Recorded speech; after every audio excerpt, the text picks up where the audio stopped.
Երևան քաղաքապետ շտաբ բուժօգնության ծառայության կողմից արձանագրվել է 225 վթար վրայար, տուժել է 195 քաղաքացի, ունենք 2 մահ, կանչերի ընդհանուր թիվը 23885 է, որը 174-ով ավել է, քան նախորդ տարվա տվյալ ժամանակաշրջանում։ Պատասխան է տրվել 53691 զանգի, բաստողած զանգ չունենք։ Զանգերի սպասարկման եւ աջակցման բաժնի հեռախոսահամարի շտաբ բուժօգնության ընդամենը ունենք 1 դիմում բողոք, որը վերաբերվում է վճարման հետ։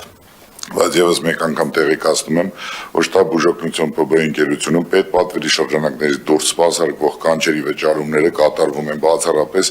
անկանխիկ եղանակով կամ շտաբ օգնության բժշկին կցված պլանշետով կամ վճարահաշվարկային տերմինալի միջոցով։ Երևան քաղաքում գրանցվել է 525 մահ, ծնվել է 1581 երեխա, 826 տղա, 755 աղջիկ։ Ունենք որպես ընտանիքում 12-րդ երեխա, 1 տղա ծնված։ Պոլիկլինիկաներում հաճախումների թիվը կազմել է 151581, սեզոնի հետ կապված նվազել քան նախորդ ամիս 10,000-ով։